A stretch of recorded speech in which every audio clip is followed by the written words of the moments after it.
الصلاۃ والسلام علی اشرف الانبیاء والمرسلین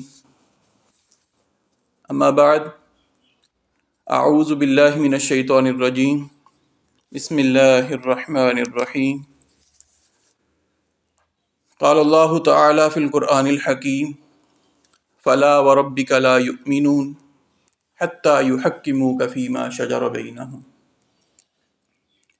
اللہ رب العزت نے ہمارے جسم کو دو چیزوں کا مرکب پیدا کیا، ایک بظاہر یہ ہمارا جسم، اور ایک اس کے اندر اللہ رب العزت نے روح کو داخل کیا۔ جسم اللہ رب العزت نے مٹی سے پیدا کیا، اس کی غذا بھی اللہ رب العزت نے مٹی میں رکھی۔ ہمارے لیے پھل کھانے کا اہتمام اللہ رب العزت نے مٹی سے کیا۔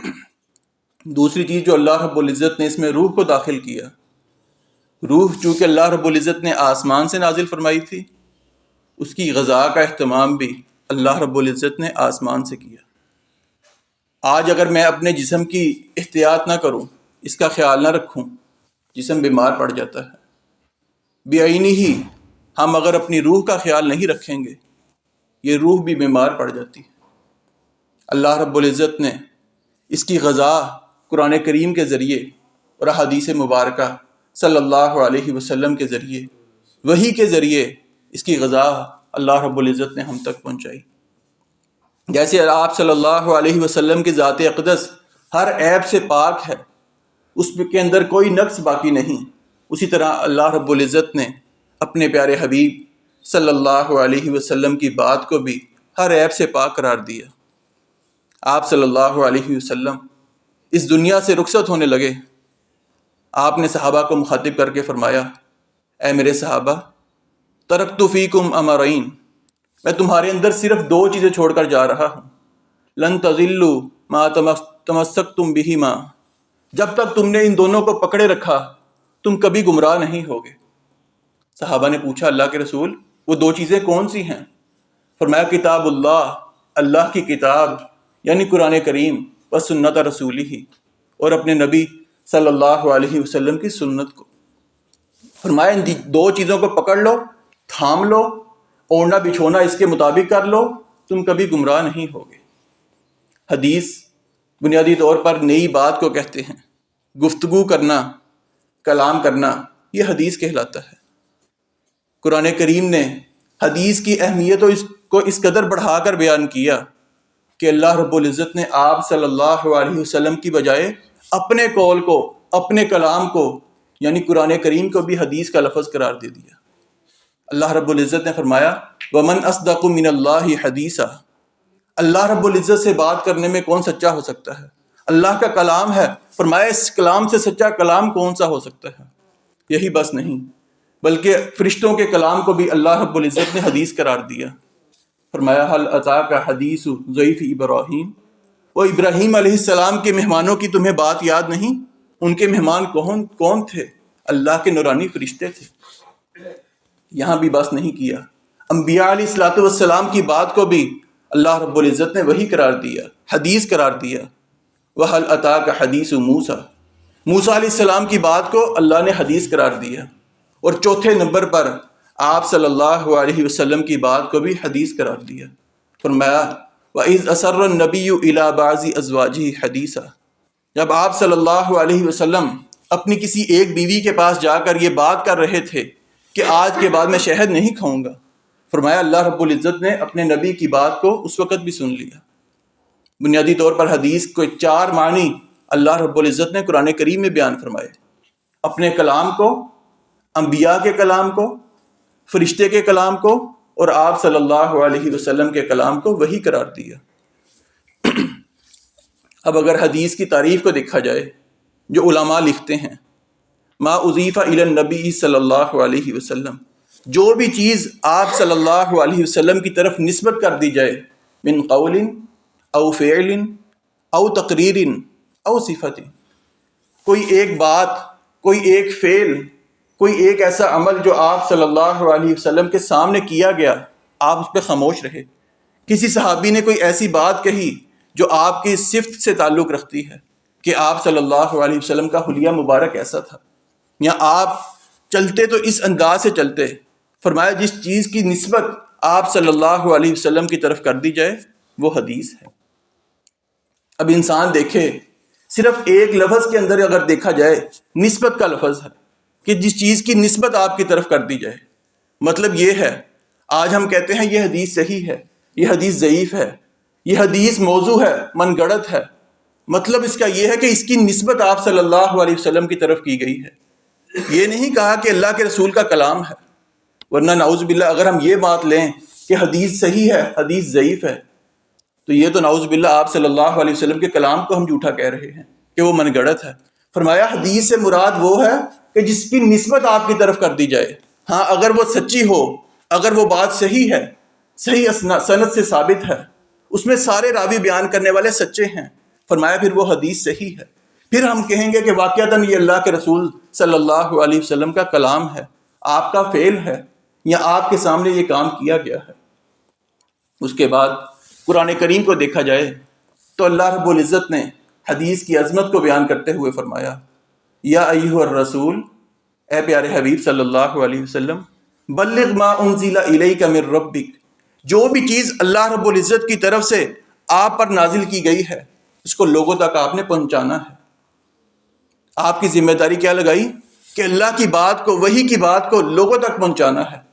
پہنچانے کے لیے آپ صلی اللہ علیہ وسلم کون سا طریقہ اختیار کریں گے؟ اپنی زبان مبارک سے کوئی بات کہیں گے؟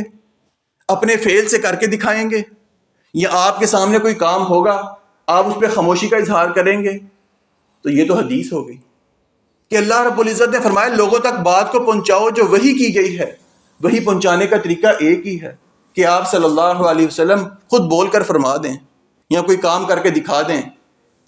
ہم کیسے ممکن سوچ سکتے ہیں کہ اللہ رب العزت کا ہم تک حکم آ گیا؟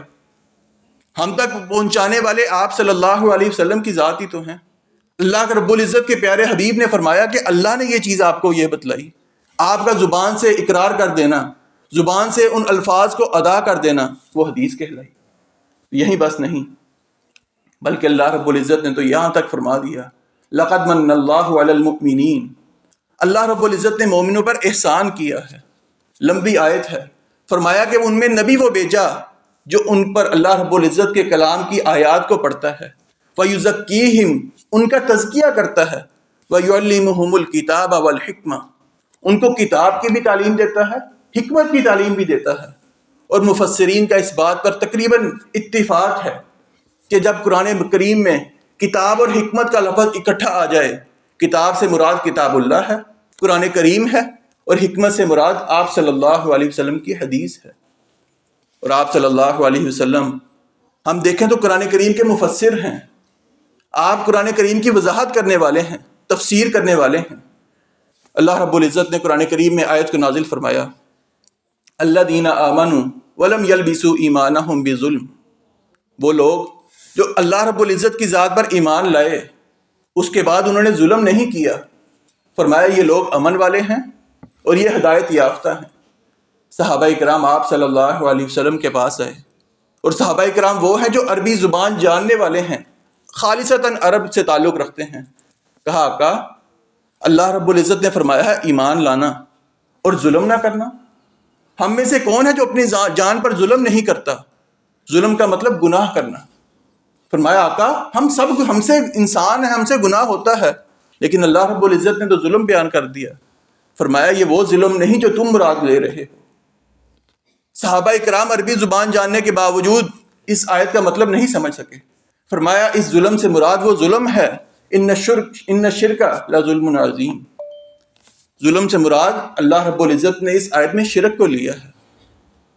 دوسری آیت اللہ رب العزت نے قرآن کریم میں آیت نازل فرمائی، یا ایھا الذین آمنوا لا ترفعوا اصواتکم فوق صوت النبی، اے ایمان والو جب آقا علیہ الصلوۃ والسلام بات کریں تمہاری آواز ان کی آواز سے بلند نہیں ہونی چاہیے۔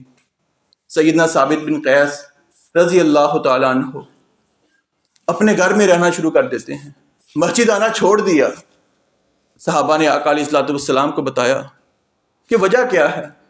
انہوں نے کہا میری آواز تو آقا علیہ الصلوۃ والسلام کی آواز سے اونچی ہوا کرتی ہے، میرا طبیعتاً میرا لہجہ میری آواز اونچی ہے، میرے تو اعمال اللہ رب العزت نے برباد کر دیے اس آیت کے مطابق۔ کیونکہ فرمایا جس کی آواز رسول کی آواز سے اونچی ہوئی اللہ رب العزت اس کے سارے اعمال برباد کر دے گا۔ وہ کہنے لگے میں تو ناکام ہو گیا، میں تو نعوذ باللہ جہنم میں چلا جاؤں گا، کیونکہ میری آواز تو آقا علیہ الصلوۃ والسلام کی آواز سے اونچی ہے۔ آپ نے سیدنا ثابت بن قیس کو گھر سے مسجد بلایا، کہا ثابت قرآن کریم کی اس آیت کا مطلب وہ نہیں جو الفاظی مطلب ہے جو تم مطلب لے رہے ہو، اس کا مطلب یہ ہے کہ رسول کا حکم آ جانے کے بعد اس کی حکم عدولی کی جائے۔ حکم کی نافرمانی گویا اللہ کے رسول کی آواز سے اپنی آواز کو بلند کرنا ہے۔ سیدنا عمر بن خطاب رضی اللہ تعالیٰ عنہ کی آواز بھی اونچی ہوا کرتی تھی، آپ نے یہی فرمایا کہ طبیعتاً آواز کا اونچا ہونا مراد نہیں ہے۔ صحابہ کرام جو عربی جاننے والے ہیں، خالصتاً عرب سے تعلق رکھتے ہیں، وہ قرآن کریم کو نہیں سمجھ سکے جب تک آپ علیہ الصلوۃ والسلام نے وضاحت نہیں کر دی۔ اس کے بعد ہم دیکھیں قرآن کریم کی ہمیں بھی نہیں سمجھ لگ سکتی۔ اللہ رب العزت نے فرمایا اقیم الصلاۃ، اے لوگوں نماز قائم کرو۔ اگر دیکھا جائے عربی زبان میں صلاۃ دعا کو کہتے ہیں۔ ہمیں کس نے بتایا کہ نماز مراد ہے، 5 وقت پڑھنی ہے، کس انداز سے پڑھنی ہے، نماز میں کھڑے ہونا ہے، کون سی دعا پڑھنی ہے، رکوع کرنا ہے، رکوع سے کھڑے ہونا ہے، سجدہ کرنا ہے، سجدے میں کون سی دعا پڑھنی ہے، یہ کس نے بتایا؟ یہ آپ صلی اللہ علیہ وسلم کی حدیث نے بتایا۔ اللہ رب العزت نے فرمایا آتوا الزکاۃ، زکوٰۃ ادا کرنی ہے۔ ہمیں کس نے بتایا کون سے مال سے دینی ہے، کتنی زکوٰۃ دینی ہے، کب دینی ہے، کس کو دینی ہے؟ وہ زمین جس پر اللہ رب العزت نے فرمایا 10واں حصہ ہے، وہ کون سی زمین ہے؟ وہ زمین جس پر 20واں حصہ زکوٰۃ دینی ہے، وہ کون سی زمین ہے؟ اللہ رب العزت نے فرمایا کہ جس کے پاس طاقت ہے وہ بیت اللہ کا حج کرے۔ ہمیں کس نے بتایا بیت اللہ میں حج کرنے کا طریقہ کیا ہے؟ صفا پر جانا ہے، مروہ پہ جانا ہے، بیت اللہ میں جانا ہے، طواف کرنا ہے، عرفات میں جانا ہے، مینا میں جانا ہے، مزدلفہ میں جانا ہے۔ کس نے بتایا؟ حج کا طریقہ بتانے والے حدیث میں ہے، آپ صلی اللہ علیہ وسلم نے طریقہ بیان فرمایا۔ حتیٰ کہ قرآن کریم نے بیان فرمایا اللہ رب العزت کے ہاں 12 مہینے ہیں، اور 12 مہینے فرمایا اس میں سے 4 مہینے حرمت والے ہیں۔ قرآن کریم نے کہیں وضاحت نہیں کی وہ 12 مہینوں کے نام کیا ہیں، وہ 4 حرمت والے مہینے کون سے ہیں، اس کی وضاحت آپ صلی اللہ علیہ وسلم نے حدیث مبارکہ میں کی۔ اس کے بعد ہم یہ بھی دیکھتے ہیں کہ حدیث میں اتنی اتھارٹی ہے، آپ صلی اللہ علیہ وسلم کے پاس اتنا اللہ رب العزت نے اختیار دیا، آپ جس چیز کو حرام کرنا چاہیں حرام کر سکتے ہیں، یعنی اللہ کے حکم سے حرام کریں گے حرام ہو جائے گا۔ اللہ رب العزت نے سورۃ البقرہ میں اور آگے جا کر بھی فرمایا کہ 8 چیزیں تمہارے اوپر کھانا پینا حرام ہے۔ اس میں آیا سور کا گوشت، خنزیر کا گوشت، شراب ہے، یا غیر اللہ کے نام پر ذبح کیا ہوا، یہ 8 چیزیں بیان کی۔ اس کے بعد فرمایا اس کے علاوہ سب کچھ تمہارے اوپر حلال ہے۔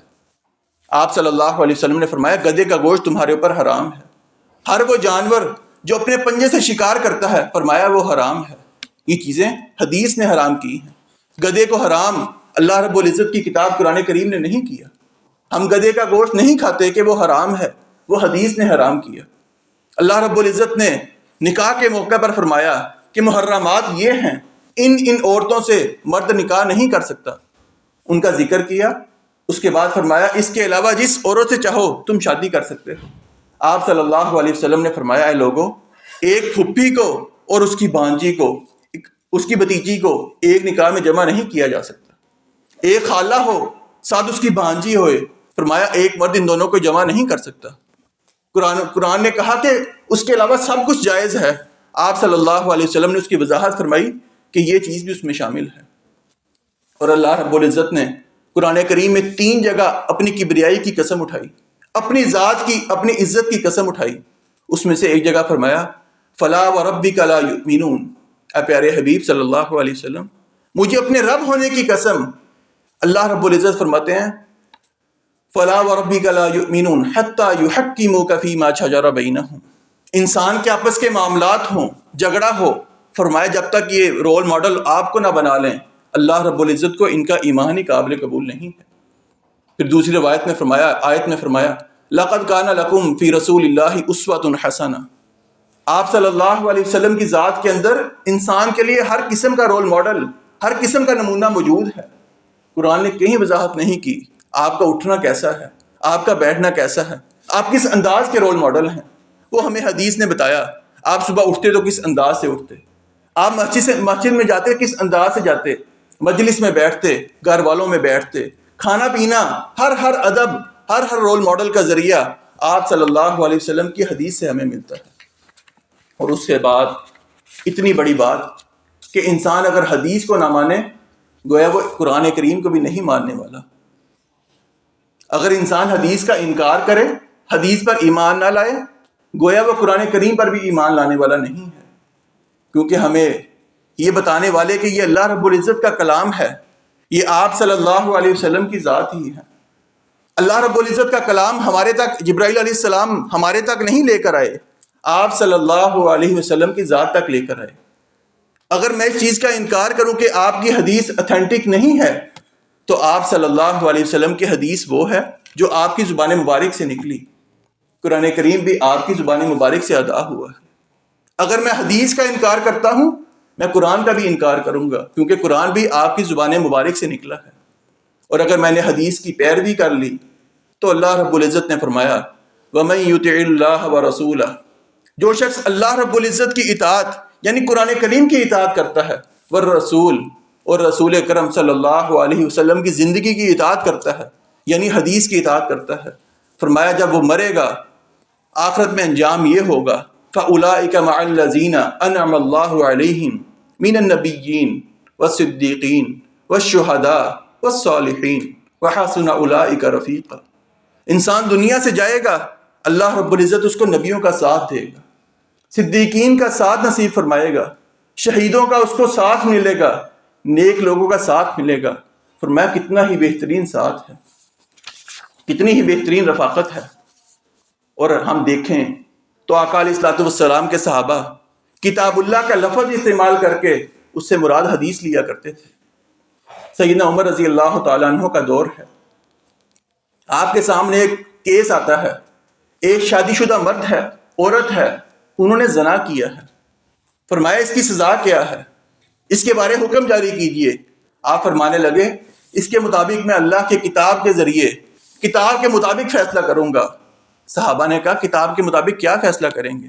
فرمایا کتاب اللہ میں موجود ہے کہ جو شادی شدہ مرد اور شادی شدہ عورت زنا کرے ان کی سزا رجم ہے۔ قرآن کریم کی کسی آیت کے اندر یہ سزا نہیں بتائی گئی۔ آپ صلی اللہ علیہ وسلم کی حدیث مبارکہ میں ہے کہ شادی شدہ مرد اگر زنا کرے گا یا عورت زنا کرے گی اس کی سزا اس کو رجم کرنا ہے۔ آپ نے کتاب اللہ کا لفظ استعمال کیا، اس سے مراد حدیث لی۔ اسی طرح سیدنا موسیٰ عشری رضی اللہ تعالیٰ عنہ اور سیدنا معاذ رضی اللہ تعالیٰ عنہ، آپ علیہ الصلوۃ والسلام نے ان کو یمن میں بھیجا، دین کی تبلیغ کرنی ہے۔ وہاں پر جاتے ہیں، ایک دن آپس میں ملاقات ہوئی، دیکھا ایک شخص سیدنا معاذ رضی اللہ تعالیٰ عنہ، سیدنا موسیٰ رضی اللہ تعالیٰ عنہ نے ایک شخص کو قید کیا ہے، زنجیروں میں باندھ کر رکھا ہے، کہا اس کی سزا کیا ہے؟ سیدنا صحابی فرمانے لگے یہ شخص پہلے یہودی تھا، پھر اس نے اسلام قبول کیا، اب دوبارہ یہودی بن گیا ہے، اب میں اس کو اس وقت تک قید کروں گا جب تک یہ اسلام قبول نہیں کرے گا۔ آپ اپنی سواری سے نہیں اترے، کہا اللہ کی قسم میں سواری سے نہیں اتروں گا جب تک تو اس کا فیصلہ کتاب اللہ کے مطابق نہ کرے۔ کہا کتاب اللہ کے مطابق کیا فیصلہ ہے؟ فرمایا آپ علیہ الصلوۃ والسلام نے فرمایا من بدل دینہ فاقتلوہ، جو شخص اپنا دین کو بدل دے، دین سے پھر جائے، اس کی سزا قتل ہے۔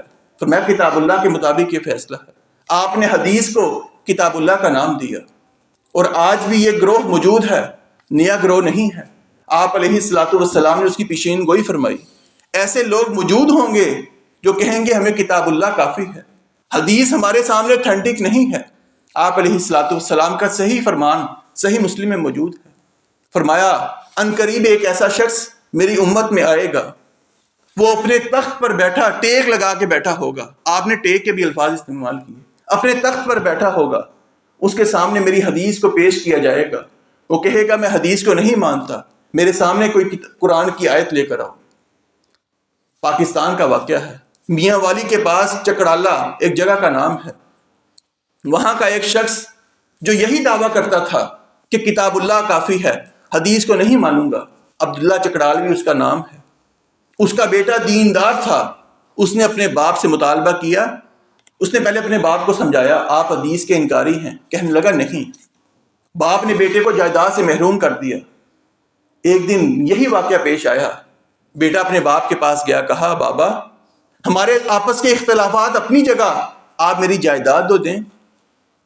وہ شخص اپنی مسند پر ٹیک لگائے بیٹھا ہے، کہنے لگا مجھے کوئی دلیل پیش کرو۔ بیٹے نے حدیث سنائی، کہا آپ علیہ الصلوۃ والسلام کا فرمان کے مطابق باپ اپنے بیٹے کو وراثت سے جدا نہیں کر سکتا۔ کہنے لگا مجھے کوئی قرآن کریم کی آیت پیش کرو، میں حدیث کو نہیں مانتا۔ بیٹے نے کہا ابا مجھے کبھی کبھار شک ہوتا تھا کہ شاید آپ حق پر ہوں، آج آپ علیہ الصلوۃ والسلام کا یہ فرمان ثابت ہو گیا کہ ایک میری امت میں شخص آئے گا، ٹیک لگائے بیٹھے گا، کہے گا میرے سامنے حدیث کو پیش نہ کرو، میں صرف کتاب اللہ کو، قرآن کریم کو ماننے والا ہوں۔ فرمایا ابا مجھے یقین ہو گیا حدیث کا مصداق آپ کی ذات ہے۔ سیدنا علی رضی اللہ تعالیٰ عنہ کا دور ہے، خوارج کا ظہور ہوتا ہے، جو سیدنا علی کو بھی مشرک کہتے ہیں، آپ کو بھی نعوذ باللہ اسلام سے دور کہتے ہیں، سیدنا امیر معاویہ کے بھی خلاف ہیں۔ انہوں نے بھی یہی بات کہی، ان الحکم الا للہ، کہا ہمیں صرف اللہ کی کتاب کے مطابق فیصلہ چاہیے، ہم صرف کتاب اللہ کو مانیں گے، ہم حدیث کو نہیں مانیں گے۔ خوارج نے کہا، اور سیدنا علی رضی اللہ تعالیٰ عنہ نے یہ بات کہی کہ انہوں نے بات تو صحیح کہی ہے لیکن ان کا مفہوم، ان کی مراد غلط ہے کہ یہ حدیث کا انکار کرنا چاہ رہے ہیں۔ آج ہمارے معاشرے میں ایسے لوگ موجود ہیں جو کہتے ہیں نماز پڑھنی ہے قرآن کے مطابق پڑھنی ہے، حدیث کو فالو نہیں کرنا۔ عرب کے اندر یہ بات مشہور ہے، جو لوگ عربی جانتے تھے انہوں نے حدیث کا انکار کیا کہ ہم عربی لغت کے ذریعے ہم قرآن کو مانیں گے۔ کسی نے اقیم الصلاۃ کا مطلب لیا 5 نمازیں پڑھنی ہیں، کسی نے کہا نہیں 3 نمازیں مراد ہیں، کسی نے کہا 2 نمازیں مراد ہیں۔ ایک عربی اٹھا، اس نے کہا عربی زبان میں الصلاۃ کا مطلب دعا ہے، نماز کا تعلق ہی کوئی نہیں ہے، نماز عبادت ہی کوئی نہیں ہے، صرف دعا کرنا اقیم الصلاۃ پر عمل ہو جائے گا۔ یہ حدیث کو کتاب اللہ سے نکالنے کا انجام ہے کہ انسان نماز سے بھی دور ہو گیا۔ اور آپ صلی اللہ علیہ وسلم پر جو قرآن کریم نازل ہوا اس کے مطابق اگر حدیث کو انکار کر دیا جائے تو اللہ رب العزت نے 4 سزاؤں کا ذکر کیا ہے۔ سزائیں بہت زیادہ ہیں لیکن اختصار کے ساتھ 4 باتیں یاد رکھیں۔ فرمایا وَمَن يَعْصِ اللَّهَ وَرَسُولَهُ فَقَدْ ضَلَّ ضَلَالًا مُبِينًا، جو شخص اللہ رب العزت کے کلام کا انکار کرے، اللہ کی نافرمانی کرے، قرآن کریم کی نافرمانی کرے، وَرَسُولَهُ، اللہ کے رسول کی نافرمانی کرے، حدیث کی نافرمانی کرے، فرمایا فَقَدْ ضَلَّ ضَلَالًا مُبِينًا، وہ پکا گمراہ ہے، اس کے گمراہ ہونے میں کوئی شک نہیں۔ کبھی کبھار اللہ دنیا میں سزا دیتے ہیں۔ صحیح مسلم کی حدیث ہے، آپ علیہ الصلوۃ والسلام نے دیکھا ایک شخص بائیں ہاتھ سے کھا رہا ہے، اس کو کہا ہے میرے بھائی دائیں ہاتھ سے کھاؤ۔ آپ نے اس کو دلیل بھی دی کہ بائیں ہاتھ سے شیطان کھاتا ہے، آپ دائیں ہاتھ سے کھائیں۔ اس نے کہا میرا دایاں ہاتھ کام نہیں کرتا، تکبر کا اظہار کیا۔ آقا علیہ الصلوۃ والسلام نے اس کو بددعا دی، فرمایا اگر تیرا دایاں ہاتھ کام نہیں کرتا، اللہ کرے قیامت تک تیرا ہاتھ کام نہ کرے۔ پھر صحابہ بیان کرتے ہیں اس کا ہاتھ اوپر بھی نہیں ہوتا تھا، اس کو اللہ نے دنیا میں سزا دے دی حدیث کا انکار کرنے پر، اور اللہ رب العزت نے یہاں تک فرما دیا کہ انسان حدیث کا انکار کرنے پر کافر ہو جاتا ہے۔ فرمایا وَأَطِیعُوا اللَّهَ وَرَسُولَهُ، اپنے اللہ کی اطاعت کرو، اپنے نبی کی اطاعت کرو۔ اللہ کی اطاعت مطلب قرآن کریم، رسول کی اطاعت مطلب احادیث مبارکہ۔ اور دوسری جگہ پر فرمایا فَإِن تَوَلَّوْا فَإِنَّ اللَّهَ لَا يُحِبُّ الْكَافِرِينَ، اگر تم اس بات سے پھر گئے کہ اللہ کی اطاعت نہ کی یا رسول کی اطاعت نہ کی، فرمایا اللہ کافروں سے محبت کرنے والا نہیں ہے۔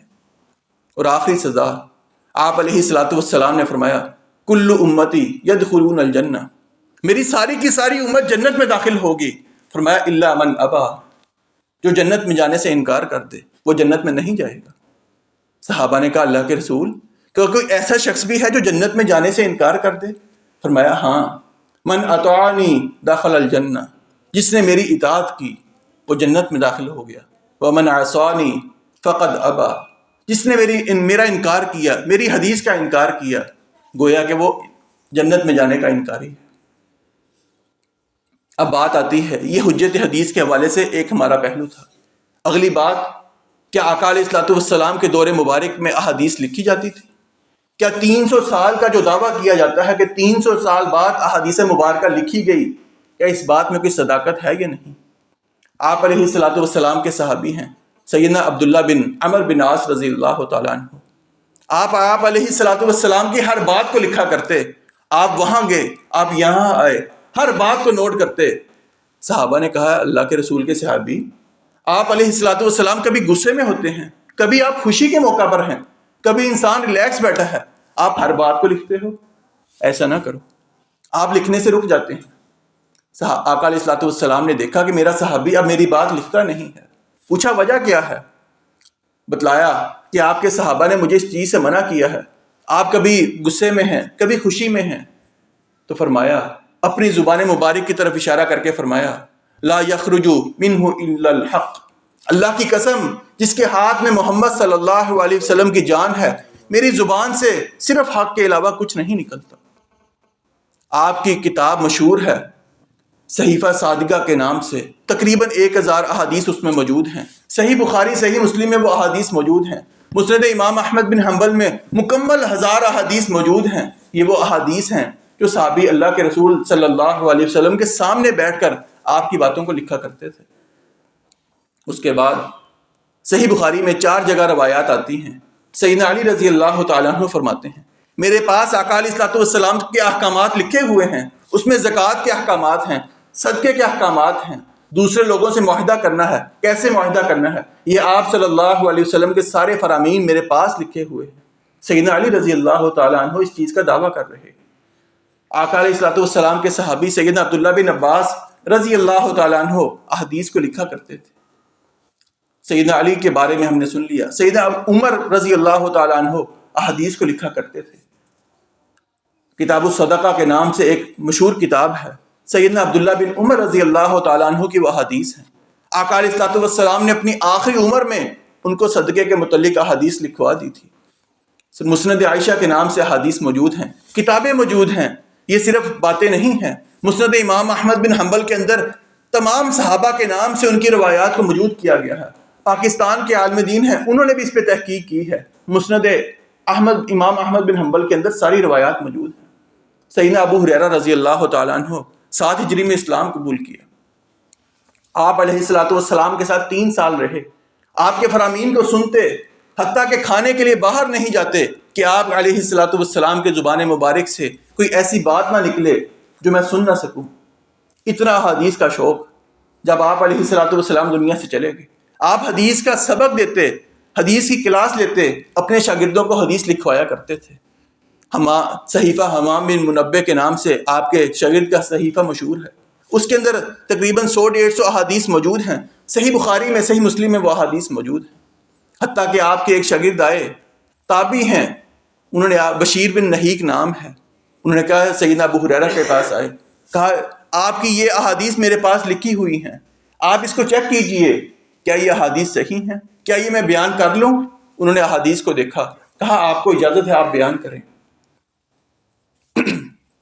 اس کے بعد ہم یہاں تک دیکھتے ہیں، ایک تابعی آئے امام زہری رحمہ اللہ تعالی. آپ اپنے دوست کے ساتھ مل کر ارادہ کرتے ہیں کہ آپ علیہ السلام کی ساری سنتوں کو ہم جمع کریں گے. آپ نے احادیث کی کتاب لکھی، آپ کی ساری سنتوں کو جمع کرنے کی کوشش کی. یہ تابعین تک کا زمانہ اور تبع تابعین کا زمانہ، یہاں تک وہ دور ہے جہاں احادیث لکھی بھی جاتی تھی، لیکن اس کے باوجود اصل انحصار زبانی یاد پر ہوا کرتا تھا. ضبط صدر تھا. صحابہ کرام تابعین زبانی یاد کیا کرتے تھے، جیسے قرآن کریم کے وہ زبانی یاد کیا کرتے تھے. اور اس کے بعد یہاں تک بات سننے کے بعد ہمارے ذہن میں بات آتی ہے، کیسے وہ اتنی احادیث کو یاد کر لیتے؟ کیا ان کا حافظہ اتنا قوی تھا؟ جیسے کل بھی بات ہوئی کہ 8 بندوں کو اگر بات پہنچائی جائے تو 8واں بندہ بات کوئی اور کہے گا، پہلا کوئی اور کہے گا. یہ ہمارے حافظے ہیں. یہ صحابہ کرام کے، علماء کے، محدثین کے حافظے ایسے نہیں ہوا کرتے تھے. امام ابو زرع رازی رحمہ اللہ تعالی 7 لاکھ احادیث کے حافظ ہیں. کسی نے پوچھا آپ نے سفر کتنا کیا ہے؟ کہا 30 لاکھ میل میں نے سفر کیا ہے، 30,000 میل سفر کیا ہے، 30,000 میل سفر کیا ہے. پوچھنے والے نے پوچھا کہ بس صرف 30,000 میل سفر کیا؟ کہنے لگے اس کے بعد میں نے گننا چھوڑ دیا کہ میں نے سفر کتنا کیا. آج پاکستان میں کوئی ایسے عالم دین موجود نہیں ہوں گے شاید کہ جن کو 5-6 ہزار احادیث یاد ہوں. کہا مجھے 7 لاکھ احادیث یاد ہیں. امام بخاری رحمہ اللہ کے بارے آتا ہے، آپ فرماتے ہیں مجھے 1 لاکھ صحیح حدیث معلوم ہے، 2 لاکھ ضعیف احادیث معلوم ہے. آپ کے حافظے کا امتحان لیا گیا، بغداد میں جاتے ہیں، علماء نے سوچا یہ لڑکا نوجوان ہے، دعویٰ کرتا ہے میں حدیث کا حافظ ہوں، آج اس کا ٹیسٹ لے کر دیکھتے ہیں۔ آپ کو بٹھا دیا گیا، 10 بندے آپ کا ٹیسٹ لینے والے ہیں۔ سب نے سوچا ہم نے 10 احادیث آپ کے سامنے پیش کرنی ہے، سند کوئی اور پڑھنی ہے، آپ کا فرمان کوئی اور پڑھنا ہے، اس کا امتحان لینا ہے، کیا کامیاب ہوتا ہے؟ پہلا شخص اٹھتا ہے، آپ کے سامنے 10 ایسی احادیث پیش کی کہ صحابی کوئی اور ہیں، آگے حدیث کوئی اور ہے۔ آپ نے 10 احادیث کو سنا، مسکرا کر کہنے لگے میں ان 10 احادیث کو نہیں جانتا۔ لوگ سمجھے کہ یہ تو بہت بڑا عالم تھا، یہ تو کہتا میں 10 احادیثوں کو نہیں جانتا۔ لیکن دوسرا شخص کہنے لگا یہ جان گیا ہے ہم کرنا کیا چاہتے ہیں۔ سب نے 10 احادیث کو آپ کے سامنے پیش کیا، گول مول کر کے بات کہیں کی کہیں لے کے حدیث کے اندر۔ جب انہوں نے اپنی اپنی 10 احادیث یعنی کہ 100 احادیث آپ کے سامنے پیش کی، آپ کھڑے ہوئے، کہنے لگے جو پہلا شخص تھا اس نے پہلے یہ حدیث پڑھی، اس نے اس انداز سے اس حدیث کو غلط پڑھا، اس کی غلط حدیث یہ تھی، اس نے صحیح حدیث جو غلط بدلی تھی وہ صحیح حدیث یہ تھی، اس کے بعد اس نے دوسری حدیث یہ غلط پڑھی، صحیح حدیث یہ تھی۔ 100 احادیث جو آپ کے سامنے غلط پڑھی گئی آپ نے وہ بھی سنائی اور جو صحیح تھی وہ بھی سنائی۔ علماء لکھتے ہیں تعجب اس بات پر نہیں کہ آپ نے 100 صحیح احادیث سنائی، تعجب تو اس بات پر ہے کہ آپ کے سامنے ایک مرتبہ وہ غلط احادیث پڑھی گئی، آپ نے ان کو بھی یاد کر لیا اور لوگوں کے سامنے یہ بھی بتایا کہ یہ حدیث غلط تھی، آپ نے اس انداز سے غلط پڑھا ہے۔ اب میں دعویٰ کروں کہ ان کا حافظہ کمزور تھا۔ ہمارے پاکستان کے عالم دین تھے حافظ محمد گوندلوی رحمہ اللہ تعالی، آپ اخبار بہت شوق سے پڑھتے، ایک دن آیا آپ نے اخبار پڑھنا چھوڑ دی۔ پوچھنے والوں نے پوچھا اب اخبار کیوں نہیں پڑھتے؟ کہا میں اخبار کی جو لائن پڑھتا ہوں مجھے یاد ہو جاتی ہے۔ حافظہ الحمدللہ اللہ نے اتنا دیا ہے کہ پوری اخبار پڑھتا ہوں، مجھ سے پوری اخبار سن لو، مجھے اخبار یاد ہو جاتی ہے۔ میں نہیں چاہتا کہ میں حدیث کے علاوہ کوئی چیز یاد کروں، آپ اخبار پڑھنا چھوڑ دیتے ہیں۔ یہ حافظہ ان علماء کا تھا کہ جن کے بارے میں ہم یہ بات کہتے نظر آتے ہیں کہ انہوں نے حدیث کی حفاظت کی ہے۔ اس کے بعد وہ دور بھی آیا کہ جس کے بارے میں آپ علیہ الصلوۃ والسلام نے فرمایا تھا خیر الناس قرنی، بہترین زمانہ میرا زمانہ ہے، اس کے بعد میرا زمانہ جو صحابہ کا زمانہ ہے وہ بہترین ہے، اس کے بعد تابعین کا زمانہ بہترین ہے۔ 3 زمانوں کی آپ نے گارنٹی دی کہ اس میں کوئی ایسا کام نہیں ہونے والا جو علماء کو نقصان پہنچائے، جو دین کو نقصان پہنچائے۔ اس کے بعد فرمایا پھر ایسے لوگ بھی آئیں گے جو حدیث بیان کریں گے لیکن وہ جھوٹ بولیں گے، کہیں کی بات کہیں پہنچا دیں گے، ان کی بات میں سچائی نہیں ہوگی۔ پھر یہ وہ دور آیا جب لوگ ایسے پیدا ہو گئے کہ دین کے بارے میں اعتراضات کرنے لگے، اپنی کہی ہوئی بات کو حدیث کی طرف منسوب کرنے لگے۔ پھر امام بخاری رحمہ اللہ تعالی، امام مسلم رحمہ اللہ، امام مالک رحمہ اللہ اور دیگر محدثین نے سوچا اب وہ وقت ہے کہ صحیح احادیث کو الگ کر دیا جائے۔ پہلے حدیثیں ایسے ترتیب کے ساتھ موجود نہیں تھی، بس جو حدیث سنی اس کو لکھ لیا کرتے تھے۔ اور حدیث کے لیے انہوں نے سفر کتنا کیا ہے۔ مدینہ سے صحابی نکلتے ہیں، سیدنا جابر بن عبداللہ رضی اللہ تعالیٰ عنہ غالباً شام میں جاتے ہیں، بہت لمبا سفر، 1 ماہ کا سفر کیا، اونٹ اسپیشل خریدتے ہیں کہ میں نے حدیث سننے جانا ہے، صرف ایک حدیث سننے۔ شام میں گئے، 1 مہینے کا سفر کیا، دروازے پر جا کے صحابی کے دستک دی، سیدنا عبداللہ بن انیس رضی اللہ تعالیٰ عنہ کے گھر گئے۔ ان کا بیٹا باہر نکلا، کہا صحابی آپ مدینے سے آئے ہیں، کام کیا ہے؟ کہا میں ایک حدیث سننے آیا ہوں۔ ان کے ابا سیدنا عبداللہ بن انیس رضی اللہ تعالیٰ عنہ اوپر والی چھت پر تھے، اوپر سے کہنے لگے اے میرے دوست آپ مدینہ سے سفر کر کر آئے ہو، آؤ میرے گھر اوپر آ جاؤ، ہم بیٹھتے ہیں کھانا کھاتے ہیں، میں تمہیں حدیث بھی سنا دوں گا۔ کہا نہیں، نہ تم نیچے آؤ گے نہ میں اوپر آؤں گا، کیا پتا تمہیں نیچے آتے ہوئے موت آ جائے، کیا پتا مجھے اوپر آتے ہوئے موت آ جائے، مجھے ادھر کھڑے حدیث سناؤ۔ ایک حدیث کو سنا، السلام علیکم کہا، جزاک اللہ کہا، واپس مدینہ آ جاتے ہیں۔ 1 مہینہ لگا کر گئے حدیث سننے، فوراً حدیث سن کر واپس مدینہ آ جاتے ہیں۔ ہم ان کے بارے کیسے شک کر سکتے ہیں کہ انہوں نے حدیث میں 2 نمبری کی ہوگی؟ پھر امام بخاری رحمہ اللہ کے استاد بیان کرتے ہیں میں نے خواہش کا اظہار کیا کاش کہ کوئی اس امت سے اٹھے، وہ صحیح احادیث کو ایک طرف کر دے، امت پر کوئی احسان کر دے۔ امام بخاری رحمہ اللہ فرماتے ہیں میں نے ارادہ کیا میں یہ کام کروں گا۔ پھر آپ بیان کرتے ہیں میں جو بھی حدیث لکھتا، حدیث لکھنے سے پہلے غسل کرتا، غسل کرنے کے بعد غسل کے اندر وضو بھی آ گیا، 2 رکعتیں نماز پڑھتا، اس کے بعد استخارہ کرتا, اللہ رب العزت سے مشورہ کرتا, اللہ یہ حدیث میں نے اپنی طرف سے جانچ پڑتال کی ہے, صحیح حدیث ہے. استخارہ کرتے, جب تک دلی طور پر مطمئن نہ ہوتے وہ حدیث نہیں لکھتے تھے. آج تقریباً 7,000 کے قریب احادیث ہیں. ہر حدیث کو لکھنے سے پہلے انہوں نے غسل کیا, 2 رکعتیں نماز ادا کی, اللہ سے دعا کی, استخارہ کیا. میں کیسے مان لوں کہ ان کی حدیث ابھی بھی صحیح نہیں ہوگی؟ اس کے بعد یہ حدیث متواتر پھر ہمارے تک چلتی آئی کہ صحابہ کے بعد تابعین نے, تابعین کے بعد تبع تابعین نے, اور ہمارے تک احادیث کتابوں کی شکل میں اس دور میں لکھی گئی جب صحابہ نے دیکھا, تابعین نے دیکھا, تبع تابعین نے دیکھا کہ حدیث میں لوگ گڑبڑ کرنے لگے ہیں. پھر امام بخاری رحمہ اللہ فرماتے ہیں کہ مجھے 1 لاکھ صحیح حدیث معلوم ہے, 2 لاکھ وہ حدیث معلوم ہے جو لوگوں نے من گڑت بنا لی ہیں, حدیثیں نہیں ہیں. آپ نے اس میں سے جانچ پڑتال کرنے کے بعد 7,000 احادیث کا انتخاب کیا. یہ حدیث کو لکھنے کا دور تھا. پھر اس کے بعد جو لوگ اعتراضات کرتے ہیں کہ حدیث تو بعد میں لکھی گئی ہے, یہ حدیث حجت نہیں ہے, ان کے کم از کم 8 اعتراضات بہت مشہور ہیں. وہ اعتراضات ہم دیکھتے ہیں. نمبر 1, وہ اعتراض کرتے ہیں کہ قرآن کریم کے اندر ہر چیز کا بیان موجود ہے, ہمیں حدیث سے وضاحت لینے کی ضرورت نہیں ہے. وہ قرآن کریم کی آیت لیتے ہیں, وَكُلَّ شَيْءٍ فَصَّلْنَاهُ تَفْصِيلًا, اللہ نے قرآن کریم میں ہر چیز کو تفصیل کے ساتھ کھول کر بیان کر دیا ہے, اب ہمیں حدیث کی ضرورت نہیں ہے. اس وقت ہم کہیں گے اللہ رب العزت کے کلام کے دوسری جگہ پر اللہ رب العزت نے فرمایا وَأُوتِيَتْ مِنْ كُلِّ شَيْءٍ, وہ ملک سبا کا واقعہ, سلیمان علیہ السلام کے دور کا واقعہ کہ ملک سبا ایک جو عورت تھی اس کو اللہ رب العزت نے فرمایا وَأُوتِيَتْ مِنْ كُلِّ شَيْءٍ, ہم نے اس کو ہر چیز عطا کر دی. اس وقت یہی لوگ بات کرتے ہیں کہ کل سے مطلب یہ ہے ہر چیز نہیں دی گئی تھی, ضروریات کی چیزیں دی گئی تھی. یہاں بھی ہم یہی چیز لیتے ہیں کہ اس سے مراد اللہ نے اصول و ضوابط جو بنائے ہیں, جو قاعدے کلیے بنائے ہیں, وہ سارے قاعدے اللہ رب العزت فرماتے ہیں وَكُلَّ شَيْءٍ فَصَّلْنَاهُ تَفْصِيلًا, وہ سارے قواعد, سارے اصول, اسلام کی بنیاد اللہ نے قرآن کریم میں کھول کر بیان کر دی ہیں. دوسرا اعتراض کہ قرآن کریم ہمارے لیے کافی ہے. پھر اس میں سورۃ العنکبوت کی آیت نمبر 51 پڑھتے ہیں, اس کا ترجمہ ہے کیا ان کے لیے کافی نہیں کہ ہم نے آپ پر کتاب کو نازل کیا جو ان کو پڑھ کر سنانے والی ہے, اس میں اہل ایمان کے لیے رحمت اور نصیحت ہے.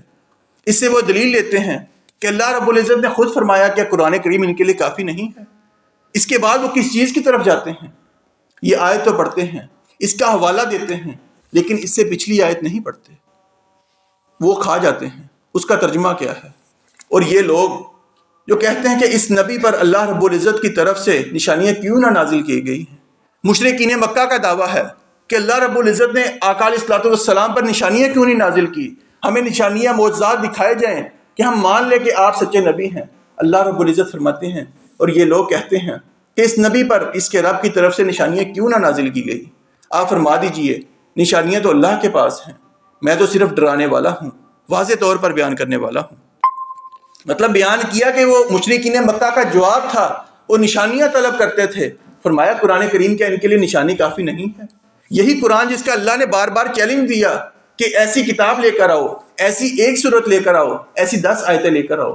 فرمایا یہ قرآن ان کے لیے کافی نہیں ہے, اس کو نشانی نہیں مانتے. اس نشانی کے بعد آ جانے کہ ان کو کون سی نشانی چاہیے.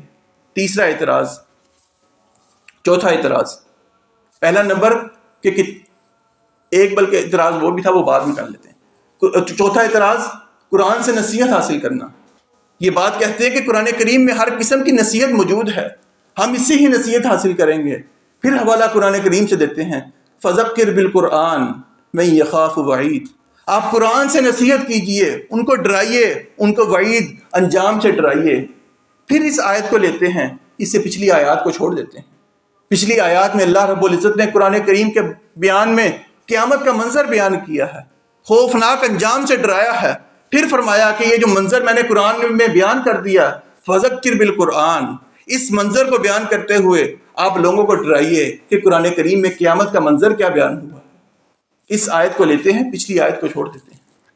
اگلا اعتراض کہ وہ حدیث جو ہے وہ وہی نہیں ہے, حدیث تو صرف آپ کی منمانی ہے, آپ کی اپنی کہی ہوئی بات ہے. اللہ رب العزت نے قرآن کریم میں بیان فرمایا وَمَا يَنطِقُ عَنِ الْهَوَىٰ إِنْ هُوَ إِلَّا وَحْيٌ يُوحَىٰ, کہ میرا پیارا حبیب صلی اللہ علیہ وسلم اس وقت تک نہیں بولتے جب تک ان کی طرف وحی نہ کر دی جائے. آپ وحی کے علاوہ بولتے ہی نہیں تو میں کیسے مانوں کہ وحی کے اندر حدیث شامل نہیں ہے؟ آپ جب بولتے ہیں تو وہ حدیث ہے، وہ قرآن ہے. تو فرمایا کہ آپ بولتے ہی اس وقت ہیں جب آپ کی طرف وحی کی جاتی ہے، لہٰذا یہ اعتراض بھی نہیں صحیح. اس کے بعد اعتراض کیا جاتا ہے کہ حفاظت حدیث کا ذمہ اللہ رب العزت نے نہیں لیا. انا نحن نزلنا الذکر وانا لہ لحافظون، کہ قرآن کریم کو ہم نازل کرنے والے ہیں، یہ ان کے نزدیک ترجمہ ہے، اور ہم اس کی حفاظت کرنے والے ہیں. مطلب قرآن کی حفاظت کا ذمہ اللہ نے لیا، حدیث کی حفاظت کا ذمہ نہیں لیا. اس کا جواب دوسری آیت میں ملتا ہے. اللہ رب العزت نے فرمایا فَاسْأَلُوا أَهْلَ الذِّكْرِ إِن كُنتُمْ لَا تَعْلَمُونَ. یہاں پر فرمایا کہ ذکر کا ذمہ ہم نے اپنے ذمہ لیا. دوسری جگہ فرمایا کہ اگر تمہیں نہیں معلوم، علم نہیں رکھتے، ذکر والوں کے پاس جا کر پوچھو.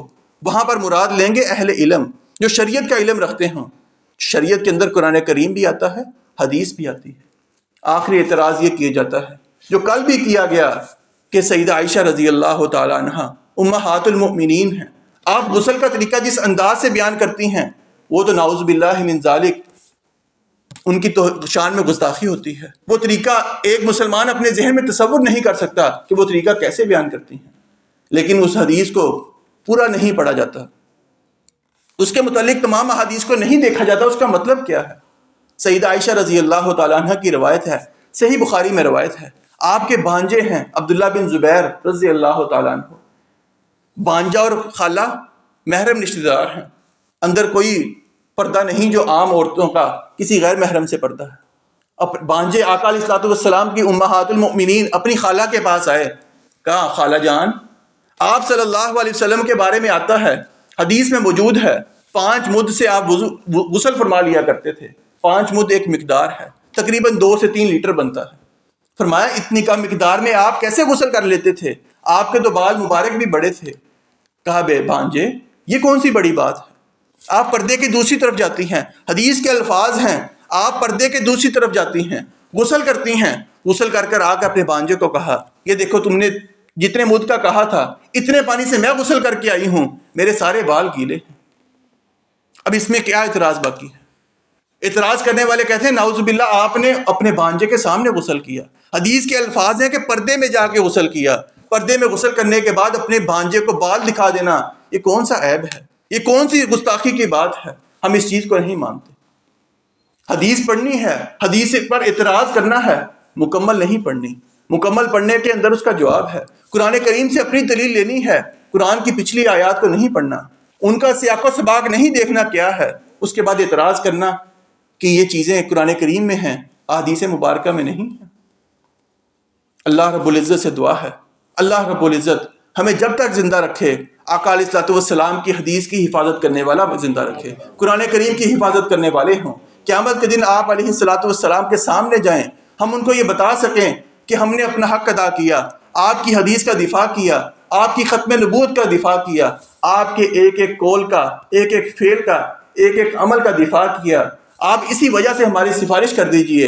اللہ رب العزت ہماری اس بات کو قبول و منظور فرمائے اور آقا علیہ الصلوۃ والسلام کی سفارش ہمیں نصیب فرما کر جنت الفردوس میں داخلہ نصیب فرمائے. وآخر دعوایا ان الحمد للہ رب العالمین.